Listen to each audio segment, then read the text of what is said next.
My name is Joy, and I am 49 years old.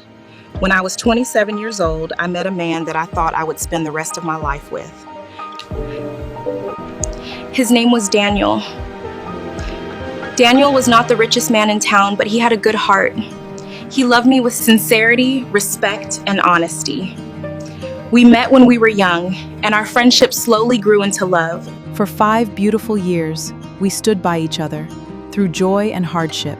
When Daniel finally asked me to marry him, I did not hesitate because we love each other so much without any reservation, and it just felt right.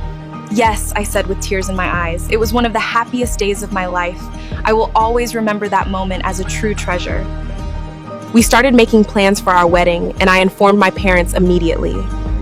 Soon after, Daniel visited my parents with his family, and everything felt perfectly right. My parents welcomed him so warmly into our home and handed him the traditional marriage list and the bride price requirements. Daniel accepted everything with a smile. "I love your daughter," he told them. "I will do my best."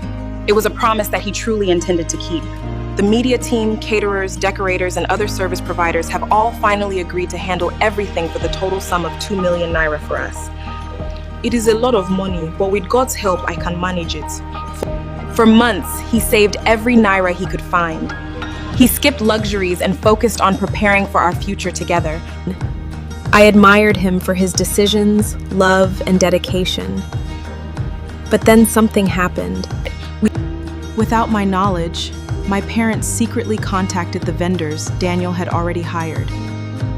They spoke to the caterer, the decorator, the photography team, and they told them the same thing.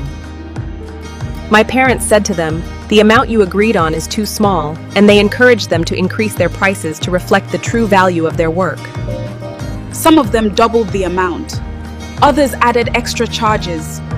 Before long, the 2 million naira budget became more than Twice the original budget that they agreed on. At first, Daniel thought there had been a mistake, so he called them to see if it could be fixed.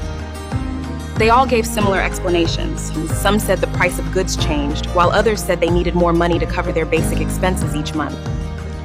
Daniel was confused. The numbers did not make sense. So he began asking questions.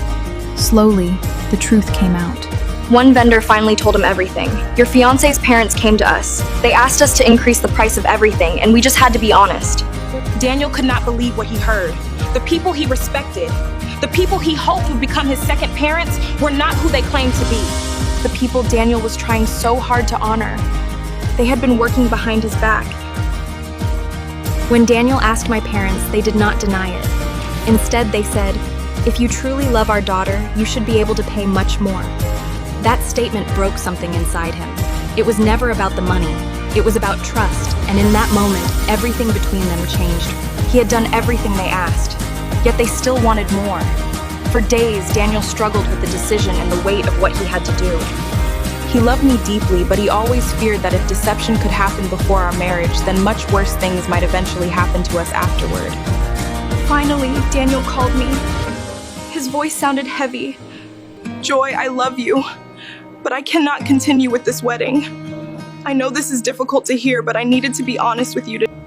I was shocked and confused by the news. "What do you mean by that?" Donnie explained everything to me, the secret demands and the difficult arrangements. I was devastated, and when I confronted my parents, they did not deny it. To them, they were being smart, they were helping the family all along. They did not consider my feelings, they did not care about the consequences of their actions.